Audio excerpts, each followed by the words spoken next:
So I think some kind of pagan god of allergies just has it out for me today. I'm going to sound a little weird, but I do want to talk a little bit about Suicide Squad Kill the Justice League. I wasn't really sure if I wanted to make this video. I'm at a crossroads. I don't want to make videos about a game that I'm not excited about and just shit on it over and over and over again. However, I also do want to talk about things when there are things I like, or when there are elements that I think are a little problematic with that creation. That's kind of why I wanted to make this video about Suicide Squad Kill the Justice League. I've already talked a few times about the Battle Pass ideology with this game. I've talked about games as a service elements. This game, however it does, is going to send a message to WB. It's just going to be a question of whether or not this is the message that you or I think it will send. This game is really shaping up to be very much a games as a service game. And a lot of people are going to say, well, Jay, it's not though. Like, if you watch the new trailer, you watch the new reveals, it's very clearly a narrative-based game. They talk all about that, yes, but everything around the narrative is very much games as a service, and that's what I want to talk about. And even if you love games as a service, I want to tell you why, for this property, it's frustrating to me, and it is frustrating to a lot of people. Because there's going to be some good here. There are things that I think look really interesting and fun about Suicide Squad Kill the Justice League. Personally, I like shooters. I really do. I enjoy the old Call of Duty games. I love classic Halo, all the way up. I would even include through 4. Love it to death. I like Resistance, that series, Killzone, classic Killzone. My range of gaming, my taste of gaming, just like my taste of music, it's bizarrely wide, you know? I will listen to music, and sometimes I can be listening to something like Disturbed, and other times I can be listening to fucking Red Velvet, you know, like these little Korean girls dancing around in cutesy outfits. My gaming taste is the same.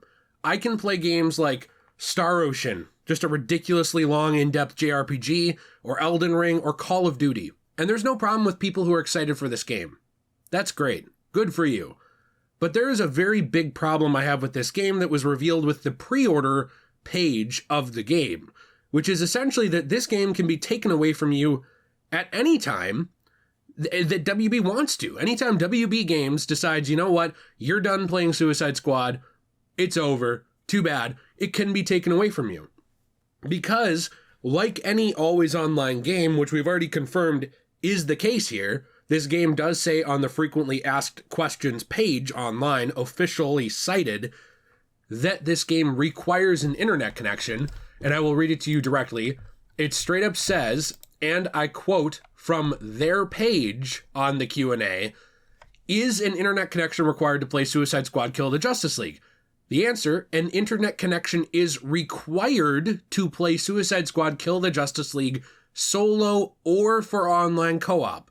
We've covered that before. Jay, this is nothing new. Stop talking about it. No, because this irritates me, and I'll get to why. But even if this didn't irritate you, here's the real kicker.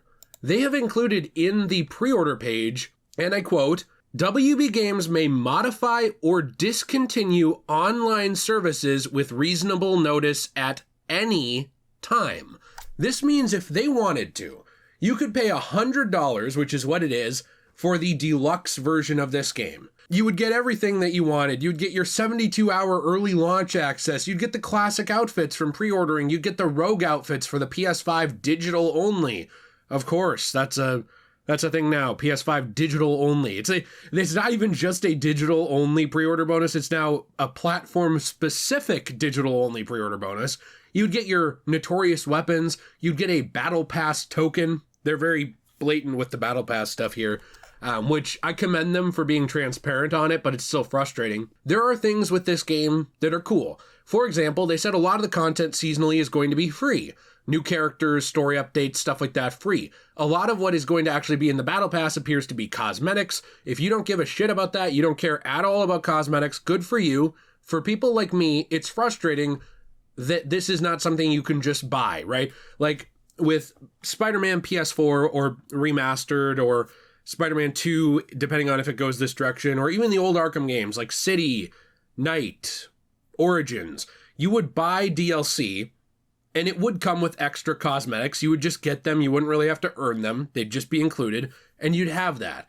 Now, if let's say all of that DLC went away tomorrow. Now, the Batman Arkham games, they have a lot of different releases that are on disc. They do not require an internet connection, and let's just say hypothetically that the disc-based versions of the DLC didn't exist. So, let's say that the only way to be able to get all the cosmetics for City, Asylum, whatever, was just online. It was just through a digital marketplace. We'll pretend that the discs don't exist.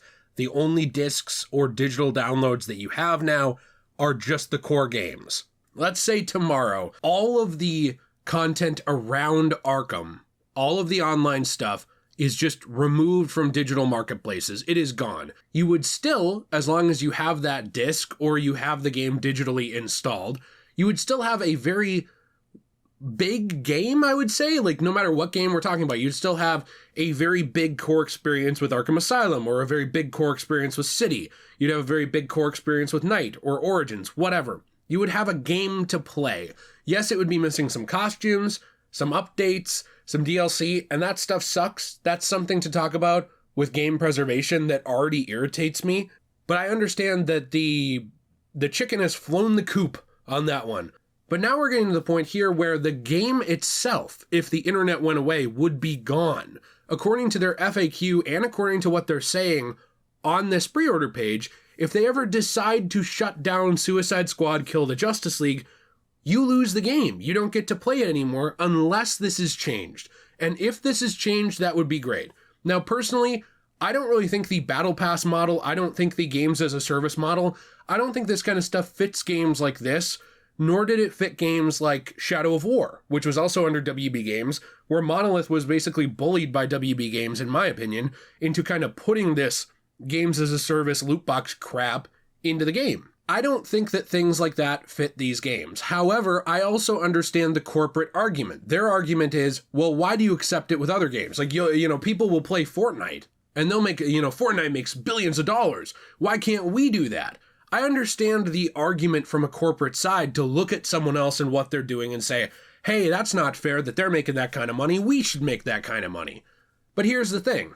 In what was it, 11 days, they sold something like 5 million units of Spider-Man 2 for PS5, and it was a PS5 exclusive game only on PS5, not launched on PC or anything else at the same time, and it is 5 million units sold at that time, 11 days in.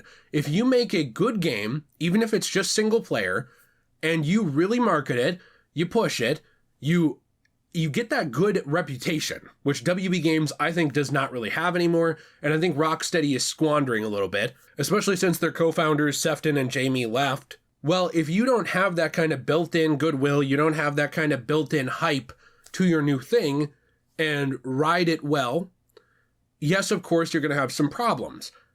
I truly think that if Suicide Squad Kill the Justice League was a single-player game, worked offline, didn't have any of this stuff, and they just sold cosmetics in DLC packs, I don't think most people would have the problems that they have with this game.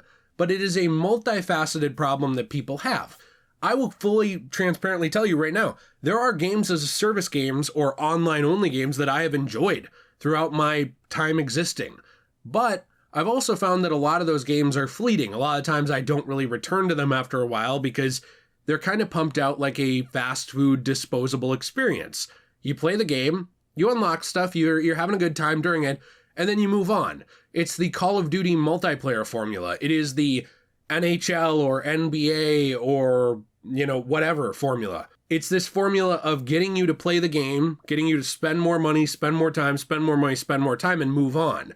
And if you don't think that's what WB is going to do with this, they literally just admitted in a Q3 earnings call, which I made a video on this entirely separately, where they were talking about, and David Zaslav himself was talking about, how their focus with video games is going to be doing this games as a service, live service model, where they keep adding on to the game, trying to boost engagement, and instead of making these more condensed single-player games. That's not their focus anymore. Their focus is now moving towards this. And if you don't believe me, there are even job listings.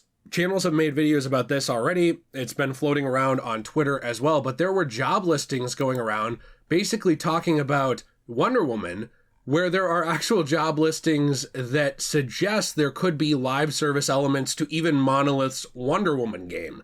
WB Games is going all in on this, whether we like it or not. What frustrates me about this game is several things. First off, I don't think this fits that formula of game. This is put squarely in the Arkham universe. I will tell you this right now, if it wasn't, I wouldn't care as much. Here's why I care. Let's not sugarcoat it. Kevin Conroy passed away. The man is no longer with us. He is someone who really, really inspired a lot of people. I truly believe he was a good man. I truly believe that he wanted the best for people who were fans of his work. And I think that he lived by his word. He lived by the values that he preached. And I don't mean to just invoke him and be like, this is dishonorable to him. That's not really my point. My point is, one of the final performances of Kevin Conroy is going to be locked now behind a game that could at any moment be just taken away from you. You could spend $100, and a lot of people I know are going to spend money on this because of Kevin. Not because he made them or anything, but because they love his Batman, and his Batman is back. There are a lot of people who are going to buy this game because they grew up with the DCAU, they grew up with the Arkham games, they grew up with this character, this version of the character, and they want to be able to experience that performance. That's going to be a big draw for some people, is him just being here. Now that he's gone, to me this feels a little tacky and weird that they can just remove that performance from you at any time. Yes, you could go look up YouTube videos or whatever. That's not the same as playing through the game. Imagine if I came into your house, I took your copy of Spider-Man PS4, and I just walked away, and you said, but I wanted to play that again. I said, why don't you just watch a Let's Play? That's not the same thing. And I say that as somebody who does a Let's Play channel. The link is in the description down below. I have a fun time there. Let's Plays are fun. I like watching them sometimes too. But that's not going to be the same thing. It's such a weird situation we're in where they are marketing the game partially off of that performance. They are marketing the game off of its connections to Batman Arkham. They are marketing the game off of expanding this world and going to Metropolis. But then we know behind the scenes that they also didn't get to make a Superman game several times over at WB Games. We're not only missing out on that, where it was like the single player Superman game that was floated around. We're not only missing out on the Arkham Legacy idea, where it was supposedly going to be this Batman Beyond-esque game in the Arkham universe. We're not only missing out on all that, we are now locking, I would argue, if not the best, one of the greatest actors to ever play Batman, voice or otherwise, one of his performances, his final ones, behind a games as a service that can just go away. If you don't find that gross and weird, I do. But at least consider the fact that the game that you are purchasing to play can be removed at any time. There are games that I have enjoyed that are games as a service, but even with those games, I advocate that I would love there to be some kind of offline mode. I would love there to be a way to experience that in the future without it being games as a service. I enjoy games like Fallout 76. A lot of people meme on that game and hate it. I think it had a horrific launch, and I think it's since become a good game. But something that really frustrates me about it is that if in 20 years I wanted to revisit it, unless there's some change before the game dies, it will not be playable in that 20 years because it requires an online internet connection. The only difference is I don't have the same level of emotional investment in it where it's like one of my favorite actors ever who passed away, his performance is going to be locked behind it. You know, it's one of those things where it's like if I decide to spend my money on that game, well then when it goes away, and I chose that. That sucks, I don't want it to, but I still made that decision.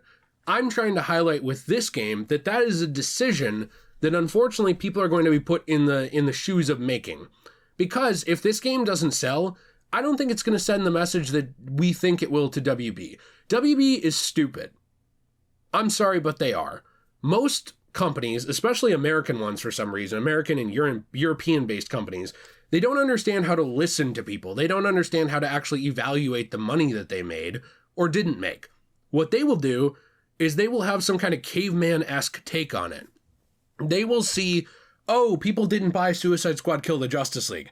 And they will walk away with the idea people think the Suicide Squad is stupid and people don't want to play Arkham games anymore because this was in the Arkham universe. They don't walk away with the actual message of like, oh, people didn't support games as a service.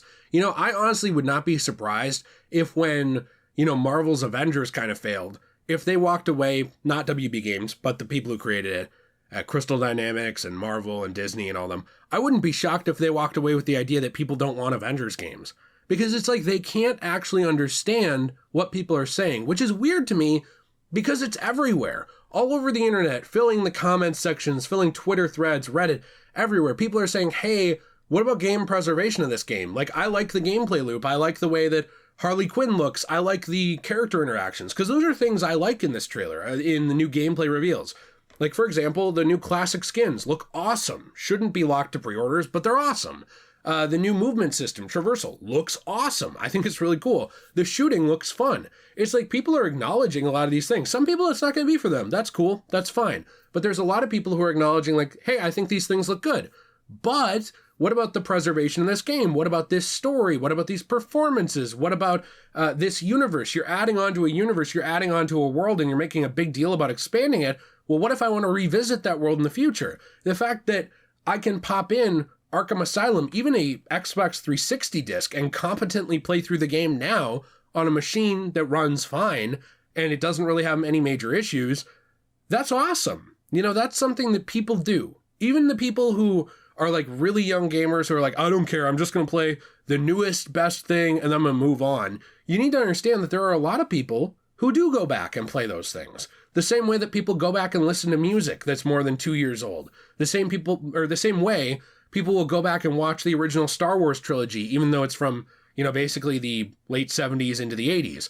It's not like old thing bad really means anything. A lot of people do want to go back and re-experience these things. My big frustration and criticism of this game so far is that they've not only now admitted that it's an internet-only game, but they've admitted that they can remove the game at any time. Unless these things change, this is kind of a deal breaker. And I want to know your thoughts on this. I know a lot of people follow this channel because they like Arkham stuff. I have since I would say my original 50K subscriber base, who I do still appreciate, I have since moved on to doing a lot of other stuff. Many of you don't find it interesting. That's fine. I'm going to keep doing it because I enjoy it.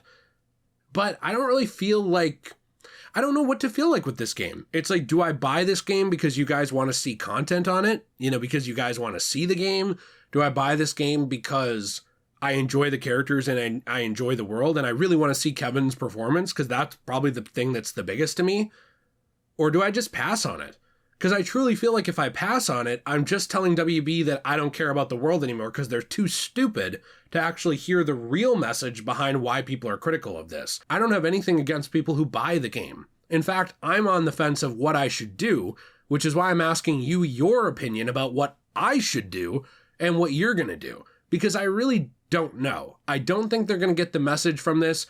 Either it's success or negativity. It's like they hear what they want. If it's successful, they'll think this formula works. If it's not successful, they'll say people don't like the squad and people don't like the characters and people don't want to play the world anymore. They're too dumb and too dense to actually understand what people want. They showed that with Gotham Knights recently, and now WB Games is showing that with this. Yes, that was WB Games Montreal. It's still under the WB Games publisher, and they are the ones pushing a lot of these decisions. And frankly, even though, you know, Jamie Walker and Sefton Hill said that they left on amicable terms, and I'm not trying to call them liars, that's something that pretty much everyone says in business. I would not be surprised if this push and shift towards service-based fast food style games is part of what caused people to leave Rocksteady who did work at it and did help make the old games what they were. I'm interested to hear your thoughts down below. Are you excited for this game? Are you not? My whole point with a video like this is not to just be like, game bad, if you buy it, I hate you. My whole point is that it's frustrating to me as someone who cares about these things to see a future where my kids or grandkids or, I don't know, other kids in the future, if I don't have any, they won't be able to play this game because of the requirements to actually play it. You can't tell me this thing will be around in 50 years. It just won't. It never happens. So I'm interested to hear your thoughts down below. If you enjoyed today's video, please be sure to leave a like and subscribe. I talked a little bit about Let's Plays in this. If you do enjoy Let's Plays, I actually have a channel where I play through games. That is Degenerate Plays. The link is in the description down below. And finally, I do now have a P.O. box. If you want to send a letter, a video game, a movie, anything fun like that, cool things, I really do appreciate it. I will have the P.O. box in the pinned comment in this video. I'm frustrated. I'm really frustrated because there's stuff here that I really like, but I just don't think this fits this franchise or this world. So, have a fantastic day, and as always, everyone, stay shui.